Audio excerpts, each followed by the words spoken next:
Hello and welcome to the Ice Guys. This is the show that takes you into the world of the National Hockey League. Every game, every day, from a betting perspective.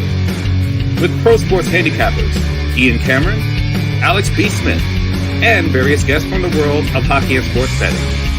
And now, here's your host, Ian Cameron.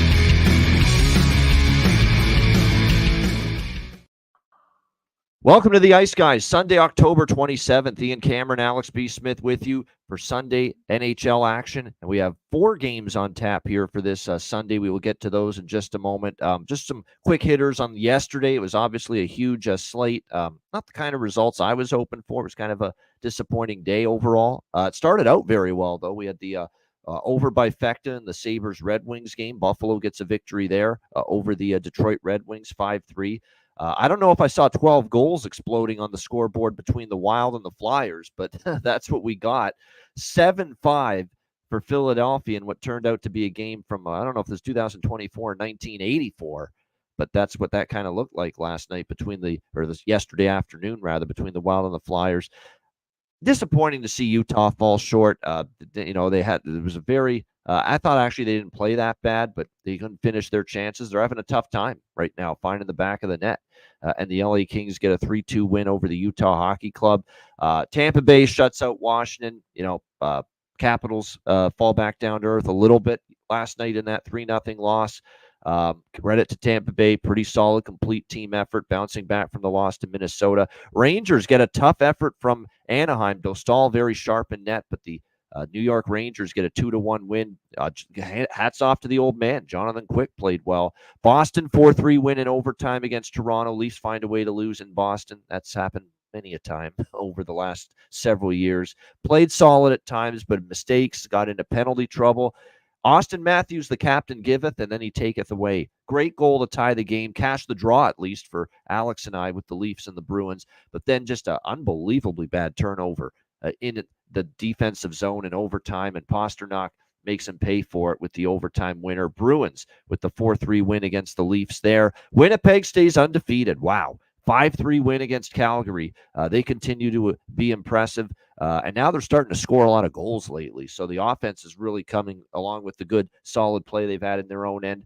We talked about Montreal maybe being a live dog. They proved to be. Very good win for them, bouncing back with the 5-2 win against St. Louis. Florida, after a slow start, down 3-1 after the first, they pound the Islanders 6-3. No sniff of the draw for us, unfortunately, in that game as Florida just took over. Did have a piece of the Panthers, though, so good to see that. Columbus was indeed live. We had the money line and we had the team total on Nashville. Team total hits, but they do lose in overtime 4-3 to the Nashville Predators. Dallas with a 4-2 win against Chicago. Tough spot for Chicago. I thought their effort was still pretty decent considering it was a pretty tricky spot after playing against Nashville the night before. That's a pretty tough back-to-back. Not only a back-to-back, but Nashville and Dallas, being the two opponents. Not exactly ideal for the Blackhawks, but a valiant effort, but fall short to the Dallas Stars 4-2. Vegas pounding San Jose 7-3. It was a banner day with the best bet and the bargain bin special from Calder Brooks yesterday. He had Vegas puck line as his best bet. They absolutely destroy San Jose 7-3. Another first period over, by the way, for Vegas. They have been a machine with first period overs this year. At full game, obviously, goes over. And, of course, Calder Brooks had Morgan Riley in his 800th game scoring a goal for the Leafs. You could get that as high as plus 1,100. So a heck of a price there for his bargain bin. Carolina 4-1 against Seattle. Disappointing from Seattle's perspective, but give Carolina, they didn't have anything going. They got outshot 39-19. Carolina suffocated them. That was a very disappointing effort from Seattle, but credit to Carolina. Very, very solid game overall in that one. That road win, as it's been a great road trip right now for the Hurricanes. And Vancouver, after a slow start, they 4-goal eruption in the second period, and they beat Pittsburgh 4-3. Now that was our shutout loss angle game yesterday, where most of these games, the first period over is cashed, the full game over hasn't.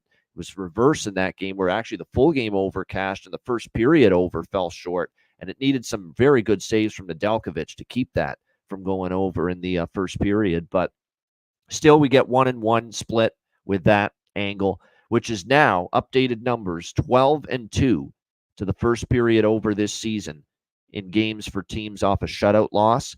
12-2 to the first period over, and we're at 10-4 now with the full game over in those situations. Alex, your thoughts on the Saturday slate? Yeah, one thing that was interesting about the 6 o'clock Central, the 7 o'clock Eastern games is that most of those games actually were really close late in the contest. You see some of those kind of scores that vary a little bit. That, like I said, 6-3 Florida coming back with 6 unanswered goals. The Islanders just completely unraveled in that game, but it was good to see Florida get their offense rolling. Of course, they've had some injury issues. We talked about the kind of just general hangover that they're probably feeling after the last 2 seasons, starting off this October. But they had a great performance, just like you mentioned about Vancouver. It's good to see some of these teams finally get things rolling in the right direction offensively. We've seen some teams just be one-dimensional early on, but now to get that offense rolling for some of these teams, that's a huge point. Vegas, same thing, having that big explosion against San Jose. These are some teams that will need to have offensive explosions on certain nights. They can't just grind through and win every game 3-2, 4-3. You need to have some big wins from some of these teams. And the LA Kings, give them credit. We thought this was a complete dead spot coming off of the come from behind win, off of that long road trip. And they were able to beat Utah 3-2 in that early afternoon game. Like I said, the timing of that game seemed to be like it was going to be off as well. Just a lot of different factors, but LA weathering the storm in 2 rough scheduling spots, now getting 2 wins. That's huge for a team like the Kings. If they're going to be able to find their way to getting back in the playoffs, earning those tough points in those tough spots, that's a really big thing. And then the Blackhawks, my Blackhawks, they just looked dismal again offensively, losing 4-2. Another game, I said it just yesterday, so here's another spot where Connor Bedard has another great goal, but the Hawks lose. Saying this way too often now. And like I said, I believe this is deeper in the personnel at this point. This offensive struggle, I think this has got a lot to do with some of the X's and O's and some of the people doing, drawing up the X's and O's at this point. And there may need to be a change soon, because I understand, like I said, this team's not supposed to be winning, a high volume of games right now. They're not supposed to be a contender in the West. But when you look at how crazy the West, the Central is in this first week, if you were winning games, if you're the Hawks and you were winning some of these close battles, you beat Winnipeg in that game where you get the best goaltender you could ever get from Arvid Soderblom, and you win these home games where the team sleepwalking early like a Nashville. You could be a playoff team. You could be in the talk of, oh, this could be a team that's on the rise and could do something right here and now. And you're wasting that opportunity away when the rest of this division is in disarray right now. I think a change might need to seriously be looked at and made. And like I said, it's not necessarily indicative of, oh, Luke Richardson can't coach anymore or he's lost the room. It's just that I think that this team is now trying to go into a different direction where Luke Richardson he can't take them. He just simply can't. I don't think him and his staff have the setup on a nightly basis to beat the majority of the teams in the National Hockey League, and that's a problem at this point. When you're not babysitting guys anymore. And now Luke Richardson would be a great fit for what's going on in San Jose, because San Jose clearly needs a little bit more direction in their first 8 games. Their team being 0-6-2, that's a bit rough. But this Hawks team should have been doing better right now. And there's games that they should have won, points left on the table already. I think that's a little bit inexcusable. Like I said, especially when you now look at how discombobulated things are in the Central, Hawks team should be doing a lot better. And I think they might need to be making a change to that coach. Yeah, you've said it. That is there the modern offensive thought process and coaching style needed to win in this day and age that you're getting from Luke Richardson and his group? That's a legitimate question, especially when you see a team that we thought on paper is a better offensive roster. Are you kidding me? You bring in a Teuvo Teravainen, you bring in a Tyler Bertuzzi, you have a healthy Taylor Hall back on this roster. Why are you having trouble scoring goals right now? Why? And why is the power play so horrible? And they can't answer anything. And every time they're interviewed, when you watch the interviews, the second intermission, when they interview either of the assistant coaches, it's all the same kind of just general speak too. We're just trying to get things moving in the right direction, get pucks in deep. There's no actual doesn't seem like there's any actual strategy being talked about. And like I said, Right. that's fine when you're going through the motions and you know you're going to lose games left and right, and you're just trying to get these guys developed and get them structured to play in the NHL. But you're not dealing with the kids. Most of the kids are in Rockford, and they're winning games in Rockford. You Right. got a bunch of veterans here. These guys are supposed to be helping lead Bedard and the younger guys who are up here on this club right now to winning games. And every quote you hear from every player, I read a quote from Donato the other day. I read a quote from Nick Foligno, Pat Maroon yesterday, where they all say we're sick of losing already. We're tired of this shit.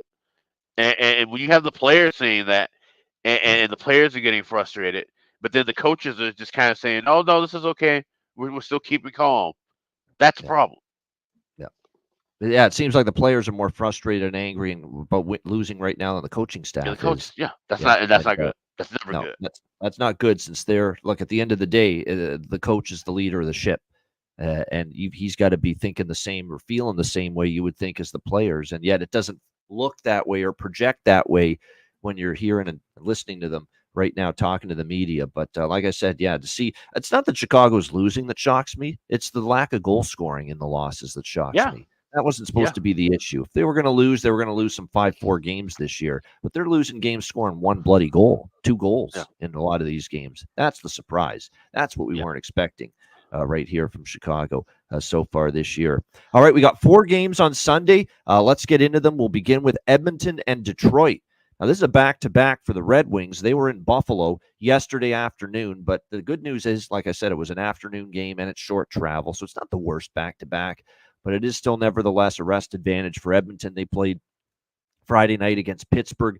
They got off the schneid, back in the win column with a 4-0 shutout win. Oilers minus 250, road favorites here, 6.5 the total in this game. Huge move to Edmonton. Like they opened minus 180, and now they're minus 250. Well, I ain't laying minus 250 with Edmonton. That being said, they've won 4 of the last 5 meetings versus the Detroit Red Wings. And you look at last year, 3-2 in Detroit in overtime. I actually think the draw could be worth a small sprinkle, believe it or not, in this game. Meanwhile, you've got Detroit coming off the 5-3 loss to the Buffalo Sabres yesterday. Not great. I'll give Buffalo credit because they faced a guy that was really playing well in net in Lyon, and to get 5 past him, pretty impressive stuff. You would think on the back-to-back we see Cam Talbot, and former Oiler, so it's probably a no-brainer that Cam Talbot's going to get the start here for Detroit. Calvin Pickard will get the nod here for the Edmonton Oilers in this game. For Cam Talbot, obviously, he had the shutout against Nashville. But since then, he's given up 8 goals in the last 2 games. He did get a victory, though, against New Jersey, 5-3. Did give up 3 goals, though, in that game. We'll see how this one fares between the Oilers and the Red Wings. Last year, we saw 8-4. Actually, we've seen 4 of the last 5 meetings go over the total. A lot of goals. I lean that way. Don't love it, but I do lean a little bit over 6.5 and a little bit to the draw. I don't love either, though. These are lukewarm opinions here. What do you think here, Alex? Oilers, Red Wings? Yeah, this game's a bit of a pass for me. I was kind of leaning and looking toward Leon Draisaitl first goal because that's just something that seems to be once again cashing in spades. But even with that value, plus 10-1, that's maybe the only thing that strikes some kind of interest in me. But nothing. First period and full game totals are a bit high, and like I said, with kind of a weird mid-evening start. I don't know what we're gonna get from a early starting necessarily. So this would be a game at best. Yeah, Detroit, by the way, 4 of their last 5 games has gone over the total coming into this one. So they're starting to resemble that over team, I thought. They're starting to score again. And like I said, that defense and that goaltending night to night, is not one that I think is one of the better. You talk about defense on the blue line and goaltending combos. Detroit doesn't have one of the better ones, in my opinion, especially when Alex Lyon doesn't play, who's actually been somewhat solid so far this year for them.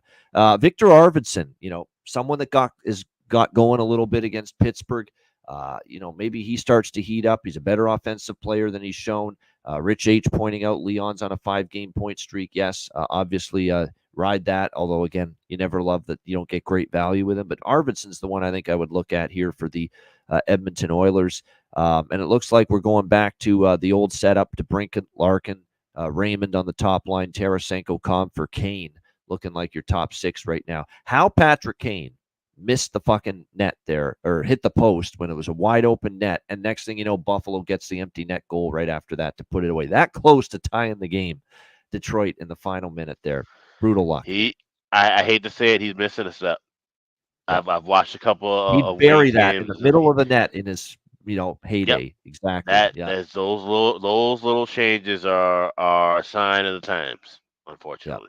So Yeah, there's no doubt. I mean, if you watch that, Patrick Kane's got the yawning 2x4 there, and all of a sudden, boy, off the post, the whole wide open net. There was no way that the goalie was going to get over there for the Sabres, and all of a sudden, off the pipe, and next thing you know, Jack Quinn puts it into the empty net to put the game away for the Buffalo Sabres. All right, next up, we've got Montreal and Philadelphia.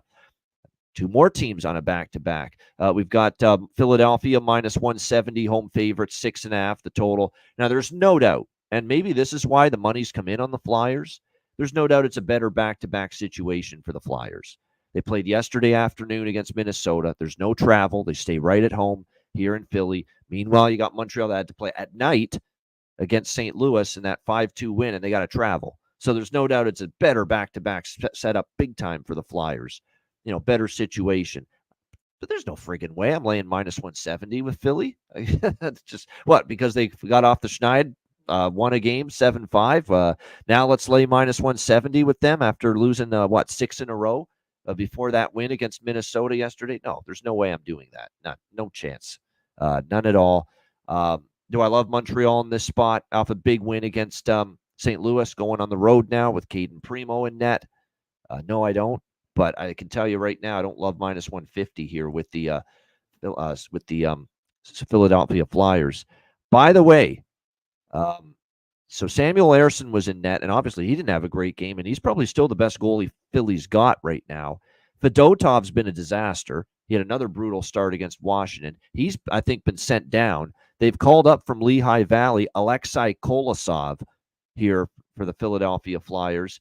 He right now is projected maybe to get the start here, and he probably will. If he's been called up, and with Ersson starting tomorrow, or starting yesterday rather, why would it not be Kolosov, the Belarusian goalie, getting the start here for the Philadelphia Flyers in this game? Expected to play. I'm already seeing it. So this will be interesting to see how this goes. When you look at Fedotov, the numbers weren't great. And when you look at Kolosov, he's played 4 games in the AHL before this promotion. And you know what the save percentage is down there at Lehigh Valley this year in those 4 games? 8.75. That's not a ringing endorsement of success right there. So, gosh, I think I've got to maybe look at a Montreal team total over 2.5 minus. I don't trust the money line with Primo, but I definitely am interested in that. This total was 6. I think the 6s are gone, but I did grab some over once I found out that I knew right away it was going to be either Fedotov or Kolosov. But then I saw that it was Fedotov was sent down, that it was going to be Kolosov getting the start tonight. And then I saw the numbers down there in Philly or with Lehigh Valley that in the AHL in his 4 starts, that he's got an 8.75 save percentage down there. That's not what you want to see, obviously, when you're coming up to the NHL level. So I did keep that over 6 once I saw Kolosov was in. 6.5 right now. It's hard right now to trust really either goalie. Primo was actually a little bit better when he played the Islanders, and the Canadians got a point out of that game. He actually played okay, but he's still not a goalie I trust night to night. And Kolosov, look, they need, obviously Fedotov had to be replaced. You could not run back Ivan Fedotov one more time after what we've seen from him. But Kolosov and an 8.75 save percentage in the AHL this year does not ring a boatload of confidence in my brain when it comes to his potential tonight. What do you think? I like the draw a little bit as well in this game too. So I'll do a little team total over Montreal. Over 6. It's up to 6.5 right now. Maybe keep going with these. I think Montreal's another one of those first period over teams. It's been pretty good, but I might wait for a better number in game. And like I said, the draw might be live here because I remember, it was last year in Philly, 3-2, 3-2, the final scores. And one of those games did go to a shootout. So this could be a possible draw spot. What do you think here, Alex? Canadians, Flyers. Yeah, so it's interesting. The Flyers are replacing their raw, unproven Russian goalie with a raw and proven goalie from Belarus. Belarusian goalie. Yeah. And you talk about his numbers in his 4 games, in the AHL, like I said, 1-2-1, 8.75 save percentage. He's coming off last year where he was in the KHL, 22-21-3 with a 907 save percentage and 4 shutouts. And that's not really necessarily an electric offensive league. So he's not putting up great numbers in Russia, and he wasn't putting up great numbers in the limited time he's already had here in North America. And now he's going to be thrust into the second leg of a back-to-back. I like the over trifecta, but with most parts in game. So I do have a little piece of over 1.5, minus 138 at FanDuel, but I will look to add more on at a cheaper price. I will look to grab either a 6 or 5.5 in game, and I do have both teams to score at plus 160. I also do have the draw. I grabbed draw plus 370. I'm going to take a shot at that 60-minute correct score at 4-4 plus 2,200 available at FanDuel. I think this could be a back and forth game, like I said, with 2 rough goalies, both teams playing, second and back-to-backs. This could definitely be one of those games that I think go back and forth and find itself being tied at 4 after 60 minutes. So we're looking at over trifecta with parts in the game. Looking at the correct score, 4-4 after 60 minutes, leading to the draw. Yeah, Montreal's right up there as far as first period overs. They are, after that St. Louis game last night, which also went over the total. We've now got Montreal at 7-1 to the over in the first period this season in their games. So I was right. Montreal is one of the top first period over teams this year. So yeah, that over trifecta makes a whole lot of sense here. I mean, with Primo and Kolosov, how can both teams not maybe find the back of the net here in the opening period? So this is one of those games where it might be worth the shot to take it one step further with that both teams to score in the first period. The only fear in the back of my mind is Philly's coming off a game where they got in a 7-5 track meet. Torts is going to want to shut that shit down, and he's going to want 2-1, 3-2 hockey tonight. But is his goaltender capable of delivering that is the big question. And same thing you can say on the other side with Primo. That's why I feel the draw is live. This is one of those games that get crazy early, and then we see the pace slow down, and all of a sudden you find it tied up late. Yeah, that could be the way that game projects a little bit, no question. All right, Anaheim, New Jersey. We've got the Devils minus 340 home favorites. By the way, Alex Newhook got on the board last night against St. Louis. He's a prop, I think, that's got a little value for Montreal there.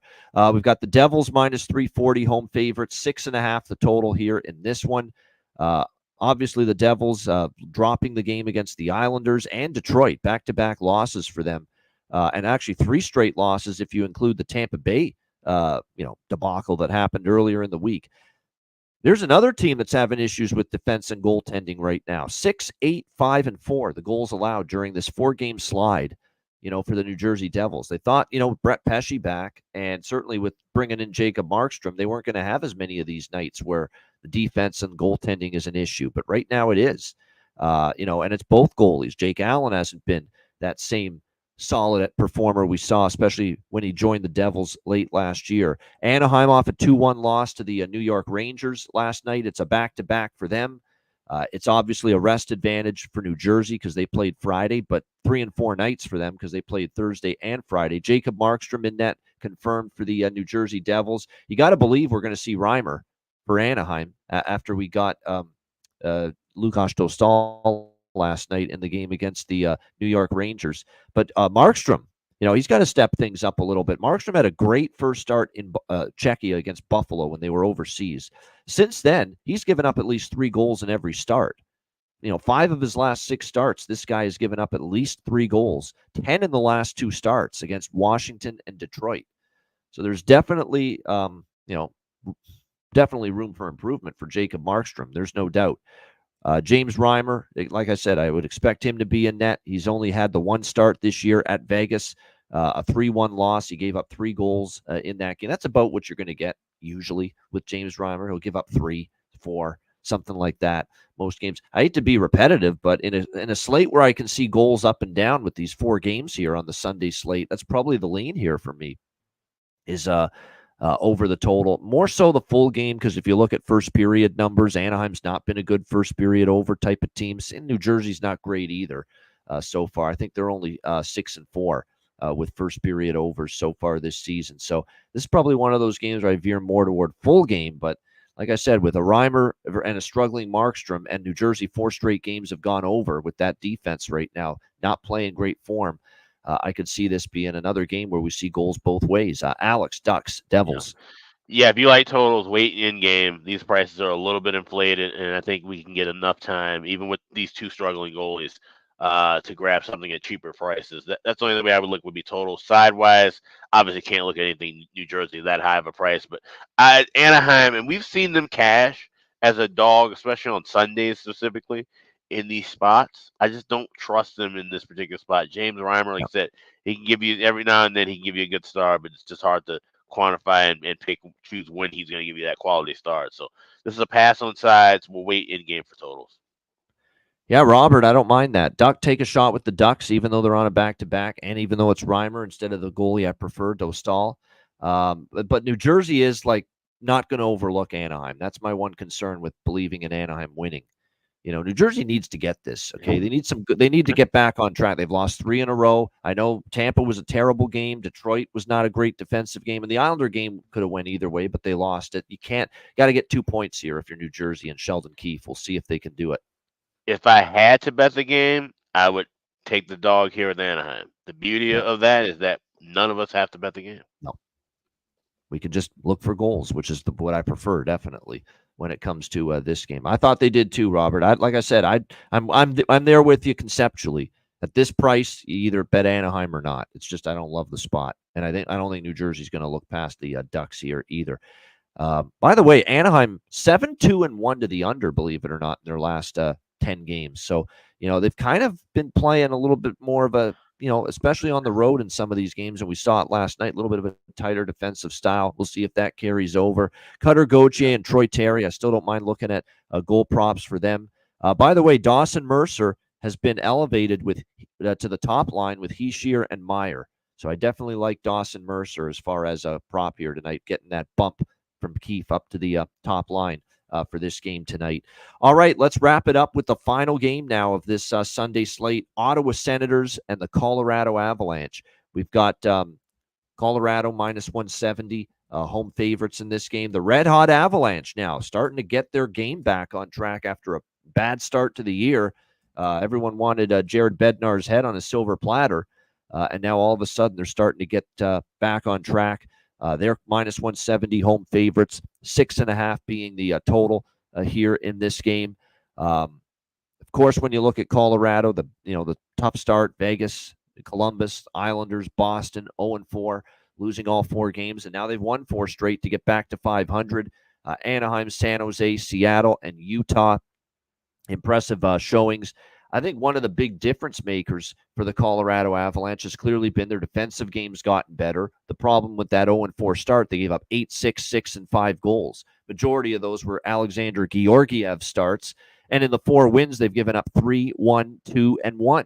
They've given up just 7 goals during the 4-game win streak. And why is that? Well, because Justus Annunen has gotten the majority of these starts. And look, this is the most we've seen him start consecutively. He hasn't made me a believer yet, but he's starting to turn some heads here. It's been a nice run for him. He has absolutely been better than Georgiev. Not that that's a difficult task to accomplish, but nevertheless, he has given them some stability. He's not given up the bad goal, the leaky goal, the soft-ass goal that Georgiev did far too often. And you got to give him a lot of credit. 2.08 goals against, .917 save percentage for Justus Annunen. We don't have confirmation, but why on earth would Jared Bednar disrupt a winning formula? You have to expect he's going to get the start here for Colorado. Although I know they do have a back-to-back, and they host Chicago tomorrow night. So maybe they give Annunen that start, but I got to think Annunen gets this one. They'd save maybe Georgiev for Chicago, a struggling offensive team on Monday night. So my guess is Annunen, even though it hasn't been confirmed. For Ottawa, Linus Ullmark returned against Vegas. He kind of looked like a goalie coming off a layoff and an injury absence. It wasn't one of his better games. He'll get better. There's no question. Will it be tonight? That remains to be seen, but got to expect it'll be Linus Ullmark here in net for the Ottawa Senators, who do not play tomorrow night. So all the more reason that Travis Green will probably roll with his number one goalie now that he's back once again, Linus Ullmark. And yes, you probably think he's got to be more comfortable in this game, but it's still very, very hard once again, and this is the theme of these 4 games, Alex, to not look at the totals with the overs because of everything. Everything points to it. Everything. You look at Ottawa, Colorado history. They've played 6 straight overs, and the scores were 7-5, 6-5, 7-0, 5-4, 6-4, 7-4. Tons of high-scoring affairs. You look at first period over trends. No 2 teams have been as strong in the NHL this season than these 2 teams as far as first period overs go. These 2 teams are now a combined, for Ottawa it's 6-1, for Colorado it's 7-1. So do the math. You're looking at 13-2 first period overs combined with the Senators and the Avalanche this season. And then, of course, you got the 6 straight overs, full game overs, I should say, head-to-head between these 2 teams. So this one is going to be an over trifecta for me. Over 1.5 first period, both teams to score first period, and over 6.5. Ullmark should be more comfortable. That's the concern. Onninen's played well. That's the concern. But even with Onninen in net, these first period overs continue to cash. Now, the full games have not been cashing nearly as much for Colorado lately. But I'm still on that, too, because of what Ottawa and Colorado have done head-to-head. I mean, 6 straight full game overs between them. But again, first period overs, they're 13-2 combined. So over trifecta here for me with Senators and Avs. To be honest with you, I know Colorado's won 4 in a row, but plus 150, I'm tempted by Ottawa here in this spot, especially after they played so well for much of that game against Vegas, and to lose it late against the Golden Knights. And now Denver's back, or Colorado, I should say, is back in that stratosphere again, where now's the spot, the prices again, where we kind of are interested, maybe trying to fade this Colorado team. I don't know if I'll pull the trigger on Ottawa, but I do lean to that big plus number with the Senators here in this spot. Alex, what do you think here? Ottawa, Colorado. Yeah, this is one, like, I agree with you, liking the totals, but once again, these numbers are awfully inflated. I will have both teams to score in the first period in pocket, but first period over and full game over. I lean more toward first period over because I said that's a hotter trend. So I'll be waiting for that in game, and that's one I'm going to be grabbing. I'm seeing as high as 160 now, so I want to lay just 130 on that. That's just it's just a matter of getting in at a cheaper price, not waiting for plus money, not trying to get greedy with that. So 130 minus 130 is the buy point for that, where we might be waiting a little bit longer, waiting more for something in the pick'em range with a couple of the other games. No doubt, yeah. 13-2 is the combined record, first period over for Senators and Avalanche this season. So pretty strong stuff. Indeed. And I think we all were the beneficiary of about as easy as it gets with Ottawa Vegas. Really both totals, full game as well, but especially that first period over. There's been 2 this week. That Ottawa Vegas first period over, I think blink and you cashed, and that Florida Panthers New York Rangers first period over as well this week. I mean, blink and you missed it getting into the win column. That's no doubt. But yeah, Onninen's been good. There's no question. We'll see if he can keep it rolling tonight against Ottawa. Ottawa should be a solid offensive team, and they have been lately. Other than a 3-1 loss to New Jersey, Ottawa has put up 8-5, 4-4 in their last 4 games. Now, with all due respect to Onninen, Anaheim, San Jose, Seattle's offense has kind of hit a wall the last couple of games, and Utah's really hit a wall offensively. So he's played well, but I think Ottawa's got the offensive chops here in this game to test Onninen a little bit more here tonight. So that should be a good game. Interested to tune in there, Senators and Avalanche. Great stuff. Shout out to everyone in the chat. Hit the like button. 240 live viewers on a Sunday morning right before NFL. Are you kidding me? We appreciate it very much. Tuning in here on a Sunday morning. There's no question about that. And also, there's no doubt about it that we thank you as well for being a Patreon member. Patreon.com/IceGuys, $10 per month.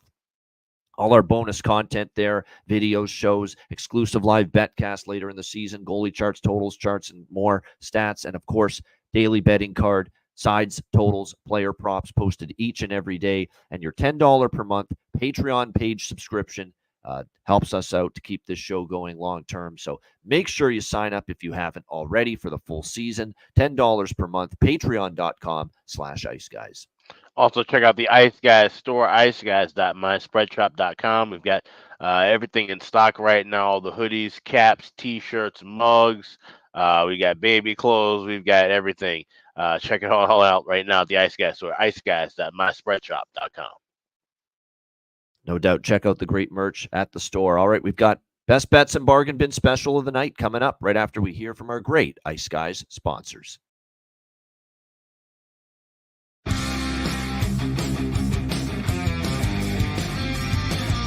Support for the Ice Guys podcast is provided by Boston Hemp Incorporated, Manscaped, Power Play Sportsbook, Raise Your Game, Tailgater Social, and a big thank you to all that subscribe to the Ice Guys Patreon page.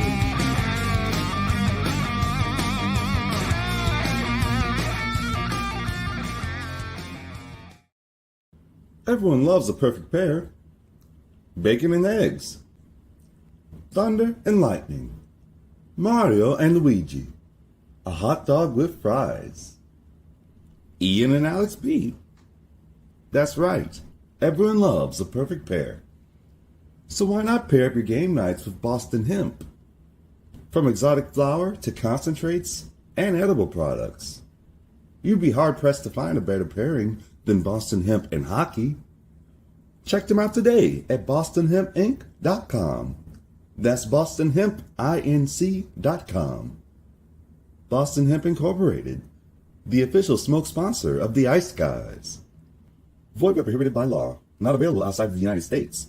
Must be 21 or over to obtain products. Check your local regulations to see if Boston Hemp is available in your area. All right, make sure you support all our great Ice Guys sponsors, and we thank them, including, of course, Boston Hemp Inc. And, of course, they're also our new BetCast sponsor this year. Make sure you check them out. 20% off all orders on the website, bostonhempinc.com, using the promo code IceGuys. All right, bargain bin special of the night. Well, thanks to our Saturday contributor, Calder Brooks. Yeah. We got one of them on the board with Morgan Riley of the Toronto Maple Leafs last night. Upwards of plus 1,100 for him to score a goal in his 800th game, and he did for the Toronto Maple Leafs. Alex, what do you like here tonight for the bargain bin? Looking at that Anaheim, New Jersey game, and one of the guys I noticed, he's just still always an offensive contributor, being a blue liner, Dougie Hamilton. He's the guy always involved in the play, always kind of jumping up in the rush. At plus 420, price we like over at FanDuel. Give me him to score anytime here in this game, like New Jersey against Anaheim. I think this is a good spot where I think, like I said, we're going to see some goals here. I think the puck will be flying, especially from the point. So Dougie Hamilton, plus 420, anytime goal scorer for New Jersey against Anaheim. That is my Sunday bargain bin special. All right, Dougie Hamilton, New Jersey Devils, for Alex B. Smith with his bargain bin special of the night. And my bargain bin special is the same game and the same team, the New Jersey Devils. But I'm going with Dawson Mercer up on that top line for the Devils tonight, playing alongside Timo Meier and Nico Hischier, the captain. Opportunity knocks, and I think he's got the capabilities to deliver. Barely makes the grade as a bargain bin worthy price, but plus 310 on Dawson Mercer for the New Jersey Devils. We will roll with that for my bargain bin special of the night for this Sunday card. All right, best bets to wrap things up. Alex, what do you like for best bet? Yeah, head to the city of brotherly love. We'll go with the Habs and the Flyers. First period over, 1.5. You can lay it right now, minus 138 at FanDuel. Anything higher than 145, just wait and grab it cheaper in game. But I think this is a good spot. Flyers rolling with their third string goalie. Habs rolling with their backup goalie. I think this is going to be a high scoring shootout, and I think it starts early. So Montreal, Philly, first period over is my Sunday best bet. There you go. Montreal, Philadelphia. First period over 1.5. Best bet for this Sunday for Alex B. Smith. My best bet, you know what? Hey, Friday, first period overs, I gave you 2 of those as best bets, and they went 2-0. Yesterday, I went with a side, Washington. They get shut out. So I think I'm going to go back to first period overs that treated me so well for best bet on Friday, and we're going to go back to it tonight. Now, this one's a little chalky, a little pricey, but 13-2 combined, they are to the first period over this year. You can get it at minus 150. You got to lay a little juice, but it's juice worth laying. You could always wait to see if you get a scoreless first few minutes and get a better price later during the game. But we will go with Ottawa, Colorado, over 1.5, minus 150 first period for my Sunday best bet. All right, that'll wrap things up. A shout out to everyone in the chat. Hit the like button on the way out. We appreciate it very much. We got a great card on Monday, and a reminder, Very important to remember this. Tomorrow and every Monday moving forward, the Ice Guys show will be at the same time as our weekend shows. So that will be noon Eastern, 11 a.m. Central, 9 a.m. Pacific, with the Monday Ice Guys show tomorrow and every Monday moving forward. All right, so it'll be Saturday, Sunday, Monday, noon Eastern for the rest of this calendar year. And then Tuesday to Friday, we will be at 2 p.m. Eastern, 1 p.m. Central. So that will be the schedule moving forward. So again, tomorrow on Monday, noon Eastern, 11 a.m. Central, 9 a.m. Pacific, and we will be here to talk the 8-game NHL card coming up on Monday. More games than usual for a Monday. So looking forward to it for sure, talking about the Monday slate. A reminder, the Ice Guys is live 7 days a week, Tuesday to Friday, 2 p.m. Eastern, Saturday, Sunday, and Monday, noon Eastern. And if you can't watch the show live, download the Ice Guys podcast in audio form on all major podcast platforms, Google Podcasts, Apple Podcasts, Spotify, Stitcher, iHeartRadio, Amazon Music, and more. Download the Ice Guys podcast when you can't watch the show live. For Alex B. Smith, I'm Ian Cameron. Have a great Sunday. Enjoy the games and good luck. And we will be back with you tomorrow on Monday. Note the start time, noon Eastern on Monday, for another edition of the Ice Guys.